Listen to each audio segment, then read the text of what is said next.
బాగున్నారా? First of all print మీడియాకి, electronic మీడియాకి, ఇక్కడికి వచ్చిన నా ఫ్యాన్స్కి, సినీ లవర్స్ అందరికీ నమస్తే. మీ అందరి మధ్య ఈరోజు ఈ ట్రైలర్ చూడటం నాకు చాలా చాలా సంతోషంగా ఉంది. I'm very happy to be part of this. ఎలా ఉండింది ట్రైలర్ మీకు? నాకు ట్రైలర్ అంటే నాకు ఇప్పుడు ట్రైలర్ చూపించలేదు ఆయన, ఇప్పుడే మీతోనే చూశాను నేను. ట్రైలర్ చాలా బాగుంది Harsha, thank you so much. Cinema కూడా ఎందుకంటే ఫస్ట్ తన స్టోరీ చెప్పినప్పుడు ఎట్లా చెప్పాడో సినిమా షూటింగ్లో కూడా అంత బాగా చేశాడనమాట. ఏ స్టోరీ అయితే నాకు నేరేట్ చేస్తో దాన్ని ఎక్స్ట్రాడనరీగా ఆన్ స్క్రీన్ తీసుకొచ్చాడు. Terrific job. You going to be one of the good director in Telugu industry. You are a good actor in Kannada, but in Telugu industry you going to be one of the good director. First of all ఈ cinema materialise అవ్వడానికి శ్రీధర్ గారు కారణం. Thank you Sridhar గారు. ఒక మంచి director నాకు పరిచయం చేశారు, ఒక మంచి కథ తీసుకొచ్చారు. ఈ కథను ఇంత బాగా ఎగ్జిక్యూట్ చేయడానికి మెయిన్ కారణం రాధామోహన్ గారు, ప్రొడ్యూసర్ గారు. Thank you so much. ఎందుకంటే 2వ సినిమా చేస్తున్నాను. దాని తర్వాత ఆర్ట్ డైరెక్టర్. దీంట్లో సెట్స్ చాలా ఉన్నాయి, మీకు ట్రైలర్లో చూసుంటారు. డిఫరెంట్ సెట్స్ చాలా బాగా వేశారు. థ్యాంక్ యూ అండి. మీతో ఆల్రెడీ ఇంతకుముందు పని చేశాను, but this is a very extraordinary work in this. ఇంకా డిఓపి స్వామి, నాకు తెలియదు ఇదే first movie.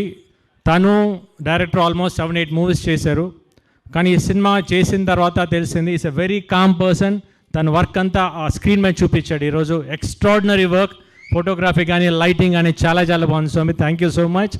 The same time నాతో యాక్ట్ చేసిన హీరోయిన్స్ ఇద్దరు చాలా బాగా చేశారు, Priya and Malavika. They characters చాలా చాలా మంచి characters. One of the both characters are very key roles for the movie. చాలా బాగా పర్ఫామ్ చేశారు. Nice to work you both you all. And Naresh గారితో చాలా రోజుల తర్వాత వర్క్ చేశాను.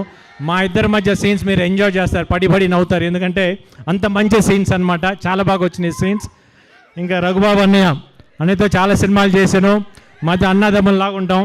డెఫినెట్గా ఆ సీన్స్ మీకు ఫస్ట్ హాఫ్లో రంబోలా ఇద్దరి మధ్య. ఇంకా సప్తగిరి గారితో ఆల్రెడీ ఇంతకుముందు చేశాను. మరి ఈ సినిమాలో కూడా చూడండి, వచ్చిన క్యారెక్టర్ డిఫరెంట్ అవతారాలు ఇద్దరు ఆయన. అసలు మళ్ళీ ఇంకా కొత్త అవతారం ఎత్తబోతున్నారో తెలియదు మీకు, ఫ్యూచర్లో తెలుస్తుంది మీకు. కొత్త హీరోగా మళ్ళీ కొత్త సినిమాలు రాస్తున్నాయి. Wish him all the best. ఇంకా ఈ సినిమాకి వర్క్ చేసిన ప్రతి టెక్నీషియన్కి థ్యాంక్ యూ సో మచ్. ఈ సినిమా March 8న మహాశివరాత్రి రోజున రిలీజ్ అవుతుంది. మీరందరూ థియేటర్లో తప్పకుండా చూడండి. ఈ సినిమా మీకు ఎంజాయ్ చేస్తాం, because definitely it's going to be good movie. Sorry, డైలాగా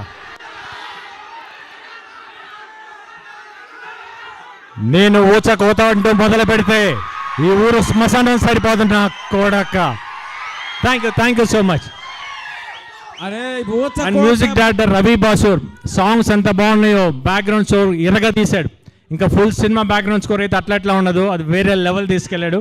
పాపం ఇంకా వర్క్ చేస్తూ ఉన్నాడు. Thank you Ravi, thank you so much.